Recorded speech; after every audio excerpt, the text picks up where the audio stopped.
చరిత్ర అంటే రాజుల కథలు మాత్రమే కాదు, ప్రజల కోసం ప్రాణాలు అర్పించిన యోధుల గాథ. తెలంగాణ సాయుధ పోరాట గడ్డపై ఉదయించిన ఒక ధృవతార, అణగారిన వర్గాల ఆశాదీపం ఆయనే.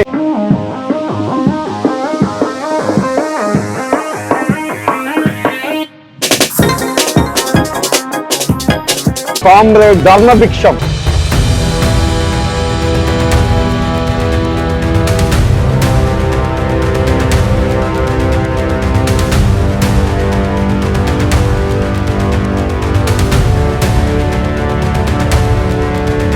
ఫిబ్రవరి 15న సూర్యాపేటలో ఒక సామాన్య గౌడ కుటుంబంలో జన్మించారు ధర్మభిక్ష. అప్పట్లో నిజాం రజాకార్ల ఆగడాలు, దొరల గడీల అహంకారం మిన్నంటి ఉండేవి. చదువుకునే రోజుల్లోనే ఆయనలో తిరుగుబాటు మొదలైంది. నిజాం పట్టాభిషేక రజతోత్సవాలను బహిష్కరించి విద్యార్థి దశలోనే జైలుకు వెళ్లిన దీశాలి ఆయన. భూమి కోసం, భుక్తి కోసం, గుర్తు చాకిరి విముక్తి కోసం తెలంగాణ రైతాంగ సాయుధ పోరాటంలో ధర్మభిక్షం గారు కీలక పాత్ర పోషించారు. నిజాం పోలీసుల కళ్ళు గెరిల్లా పోరాటాలు చేశారు. ఫలితంగా 5.5 ఏళ్ల పాటు చెంచల్గూడ, ఔరంగాబాద్ జైళ్లలో కఠిన కారాగార శిక్ష అనుభవించారు. కానీ ఆ గోడలు ఆయన ఆశయాలను బంధించలేకపోయారు. స్వతంత్ర భారతంలో ఆయన పోరాటం రూపు మార్చుకుంది. నాగార్జున సాగర్ నిర్మాణ సమయంలో లక్షలాది మంది కార్మికులకు నాయకత్వం వహించి వారి హక్కుల కోసం పోరాడారు. గీత కార్మికుల సంక్షేమం కోసం అఖిల భారత గీత పారిశ్రామిక కార్మిక ఫెడరేషన్ స్థాపించి వారికి ఎక్స్గ్రేషియా వంటి హక్కులు కల్పించారు. సూర్యాపేట, నకరేకల్, నల్లగొండ నుండి ఎమ్మెల్యేగా